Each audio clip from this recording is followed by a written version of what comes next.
A history of abuse and neglect can make a person crave extra doses of emotional support.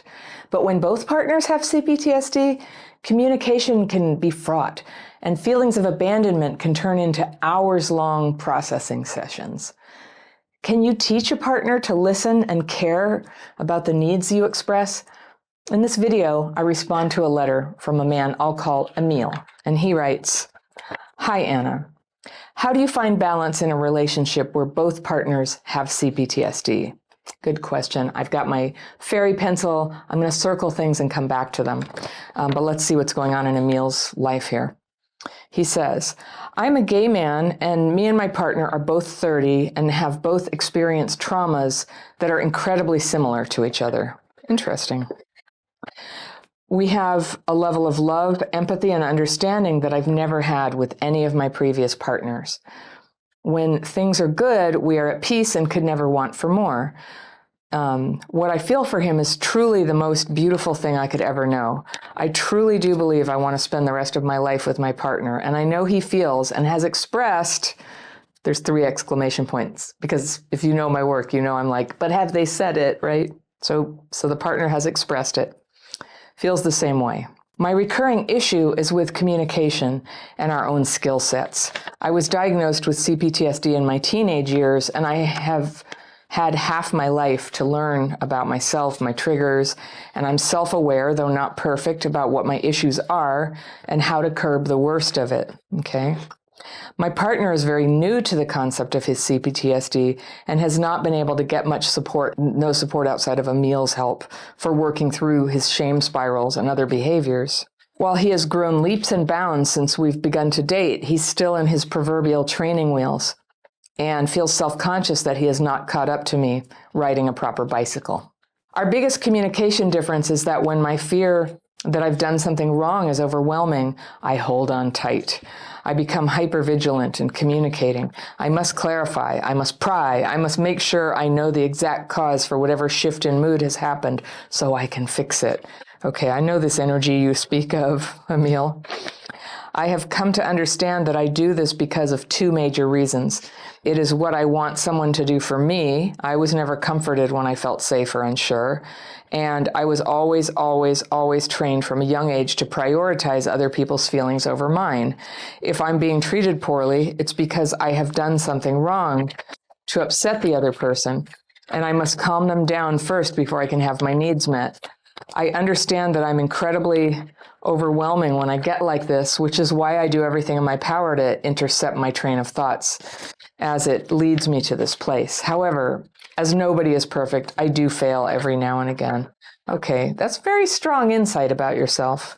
I do get a clear picture of what you're talking about. I like your self-awareness and your vulnerability about it. "On the opposite end of things, when my partner experiences fear that he's done something wrong, he pulls away. He avoids, he leaves alone, and he does not dare to pry, as questioning what was happening in any sort of way was something that got him punished as a child. His whole life, he learned that he was better off steering clear of bombs, while my childhood was spent disarming them because I couldn't avoid them. The biggest reason he has been experiencing his shame spirals has been directly related to how poor he is at intuiting when I'm feeling overwhelmed and afraid, and how he is unable to give emotional support to me unless I'm directly spelling out the exact steps in real time. If it's a severe enough mood shift on my end, I often feel like I'm a patient undergoing life-saving surgery. I have to tell the doctor what cuts to make and where. When it's just a scrape, I don't mind, but it's scary when it's surgery because it genuinely feels like the world is ending in those moments. And what pops into my head is the thought, you should know this. You've done this 100 times. But I would never say that out loud, Emil says. All right, I'm going to come back to this phenomenon. We've always been able to get through these, but I would like to learn how to balance our communication a bit better. I'm aware of our exact issue. I do not communicate my needs nearly as directly as he needs, as that goes against my learned behaviors. I have vastly improved, but there is still a lot of room for improvement. Despite years of being together, he's absolutely terrible at intuiting when I'm in need of emotional support. If he can, he isn't sure how to proceed, as all the things that bring me comfort go directly against his learned behaviors. I want to clarify that we know the other had CPTSD when getting into the relationship. We were both aware of how much work it would be and fine with it. However, finding balance is difficult when it's do-it-yourself, and we need an outside perspective on what we're doing right now and where we need to redirect. All right. Thank you, Emil. This makes sense to me. I get it. Let me tell you what I heard and what you described here. You have this partner. It sounds like you have a very nice thing going on here. There's a lot of love. There's a lot of willingness to meet in the middle, and so much progress has happened. So that's lovely. And both of you are interested in spending the rest of your life together. And that's a worthy goal, and it really changes the game in terms of a willingness to invest in, becoming a good partner to the other person. So I admire that. What I heard you describe, I totally recognized. I know this energy you're talking about. And I also think that a lot of what you're talking about sounds like a therapeutic understanding of what's going on, like you simultaneously are aware of present time issues. And you also put it in a lot of context about, well, that's because when he was growing up or when I was growing up. And to a certain degree, that's helpful. And I just wonder if we might help you shift your focus a lot more into present time, because it doesn't really matter where this came from, right? What matters is it's happening. It's good that you recognize where it came from, because it helps you each have compassion. Each of you gets compassion, because it's like, see, it's not your fault that you are quirky in this way, and it may be difficult for the relationship, but it doesn't change the fact that there's love and willingness there. Love and willingness are very powerful things. You say that he's new to the concept of CPTSD. I encourage you to let him be new to it. Let him like it in a different way or a different amount than you do, like getting into it, studying it, watching Crappy Childhood Fairy. Not everybody is into it. And in a couple, I think it's so important that nobody is pressuring the other to like or follow or learn from or believe anything. That it's so important for each person to figure themselves out. And so if you can figure yourself out side by side, you'll often have common values. I mean, that's what drew you together probably, but also as you mature as individuals in each other's company, a lot of common understanding will come along. But what also happens in long-term committed relationships is a growing peace about the differences between you. There's stuff I've really felt like I just had to change about my husband. And I learned by trying, failing, having arguments about my efforts to try to make him be what I thought he should be. I just learned, like, that's just not fun. He doesn't like it. I don't like what happens when I do it. And actually, I can let him be different. We have some things in common.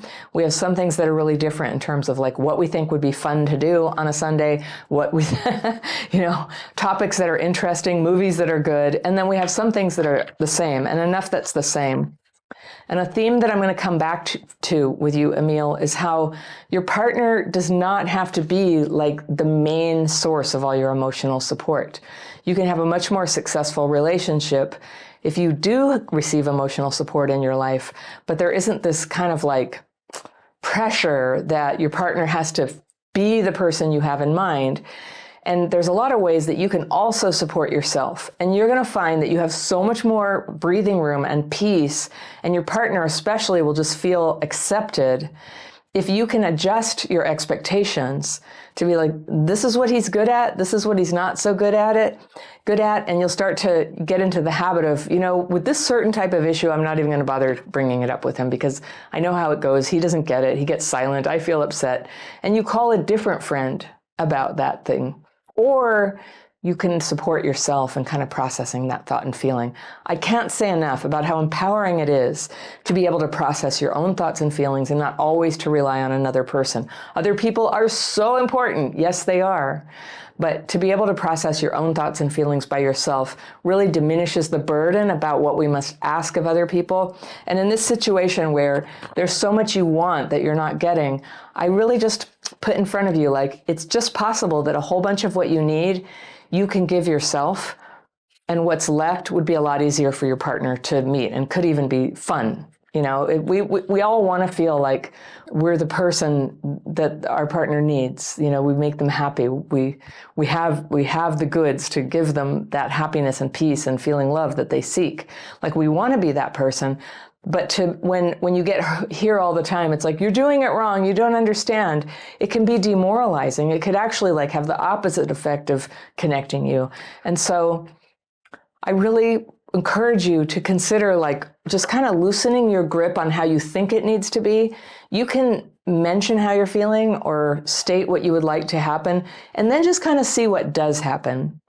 And see if you can relax a little bit of your comparison of what happens to what you hoped for, and attend to what did happen. If there was some kind of support in his way, in his style, in the way that he was able to do, if you can let that in and feel it as love, as support. And I totally recognize that in some relationships, like the support just really isn't there. And I wouldn't try to talk anybody into, putting up with no support or a dead marriage or something. But that's not what we're talking about. You two seem to have a very vibrant love and connection to each other. So there's a lot of room here to just have some acceptance around it. So we'll talk about how to, process your own thoughts and feelings in a minute. You get the urge to fix. So wanting to fix somebody, that is a characteristic of codependency, as you probably know. And what's going on there is we feel disappointed, but rather than face our disappointment for what it is, like it's not what I hoped for. And sometimes that could be devastating information where you realize there's just no way I can stay with somebody where they can't provide this for me. Well, again, I don't think that's where your relationship is headed. You're working with a lot of good stuff too. The urge to fix, though, is kind of a weird, squirrely way that our minds can say, I'm not getting what I want, but I bet I can make them into the person I want. And so we will often sort of play the role of an expert or the interpreter of the culture and go like, I really think, honey, you need to understand CPTSD. Nothing could be more alienating for another person. Nothing could make them less likely to check into CPTSD and maybe have their own research and their own opinion about it, or to decide they don't have it, or decide whatever it is, I'm not interested in doing anything about it. Like that integrity is what makes people attractive in the first place. They're their own people. So I've had the experience of having a partner who changes things in their life to make me happy so I wouldn't leave. And I assure you, I didn't get what I want. And in the end, the whole thing blew up. So our changes can't come from that, from sort of emotional pressure from a partner. I guess in some cases, if somebody's doing something dangerous or, I don't know, there's something that's really undermining, it's worth saying, this is what I need. This is what I want you to do or stop doing. You can say that, but like getting into like project mode with them, I'm going to fix you, I'm going to fix you, I'm going to nag you, I'm going to keep tabs on you. No good. It's just no good. You don't want the relationship that you get from that, even if they do everything you say. And then if they're probably not going to do what you say, or they'll say they're going to do what you're going to say, and then they don't do it, and then there you are. So it's not love. It's you trying to feel better about how you feel in a circuitous route, rather than dealing with directly, like I feel uncomfortable with the way things are and how he is, and asking yourself, can I accept this? Have I expressed what I want? How did that work? Okay, can I accept it? And you'll have much better results that way. And there's always a chance that what we're covering up with that fix-it energy is that we don't want to be there. We just don't want to face the end. We don't want to face having to leave because, abandonment, it's horrible. When you liken this to surgery, okay, so this choice of words was interesting, where you said that you can be very intense when you're trying to fix things and trying to get your needs met, and you said, I have to describe everything exactly. Like if it gets to the point that you're exhausting yourself trying to describe what you need, it's possible that you're going into what they call in 12-step world self-will. You're just going into self-will. If you're talking and talking and talking about something and it's not going anywhere and you're getting exhausted, it's possible and probable even that the angle that you're working, what you believe needs to happen, is mistaken. And that is a good time to have tools to process your thoughts and feelings all by yourself and to start allowing yourself to release them. Releasing doesn't mean abandoning or denying your feelings and thoughts. It's processing and releasing. So you're not trying to work this thought. You're not trying to work reality. You're not trying to make reality into anything it isn't. You're just kind of dealing with yourself and how you feel. And what I've done for 30 years and what I teach here in this, it's a free course, is I call it the daily practice. You write your fearful and resentful thoughts on paper And then there's a way that you sign off that you can learn that helps to truly release it. And again, releasing doesn't mean you have abandoned or you have any intention to not feel them again. You're just loosening your hands around this like feeling that you have and what's bothering you, the anxious and angry thoughts and feelings that are there. When you have trauma, it's literally difficult to process thoughts and feelings. And I think that's what it feels like. It's just the bag full of cats in your head. It can't really relax. Is just you get very like, I have to have the outcome. I believe this outcome I must have. But what we really crave is to be present in what is and to experience whatever that has to give us. And if it's really awful, we can get out. But love happens, love occurs in this space where people get to be themselves, where they're not being pressured to perform empathy or something, or to perform listening. It never feels like being heard when you command that from somebody, right? So you get to be yourself, you get to say what you needed, but you have a way now of processing your thoughts and feelings that's actually quite efficient, versus talking and talking and talking, till all hours and being like, this isn't going anywhere, and you're drained. You feel hungover the next day just from all the getting wrung out emotionally. That's a sign that you're in self-will. So that's what I suggest to you. You do need emotional support. You can spread it around a little bit and the people in your life, whether that's a therapist, friends. I'm always talking about 12-step programs. That's a lot where I got emotional support and just friends to be around. I benefited so much from being at a meeting that was an hour and a half several times a week, listening to other people who had problems that were often similar to mine, talking about what was going on. Like, there's a way that we can understand life so much better when we're listening to somebody else kind of work it through or make a mistake that we recognize as a mistake we've made. Like when you see somebody else do it, you're like, oh, that's why that's a mistake. You can get a lot of wisdom from working together with other people. So in my program, we have courses for this. We have a membership program where we have a whole big community. There's like almost 3,000 members, but maybe less than half of them participate actively in our secret Facebook group. They have peer-led daily practice calls. They have, we have free courses, free webinars, free group coaching. A lot goes on. So you may want to check that out. The link is down below in the description section. If you just want to get started, like how do I process my thoughts and feelings that are, going through here that I'm trying to get my partner to help me with all the time, give it a try. The daily practice, it's a free course. You can learn and try the techniques in less than an hour. And then there's more videos with FAQs like on the fine points about like, why do we say fear? And why is it worded this way? And where did this come from? It's free. You can register and take it right now, right there. And I will see you very soon.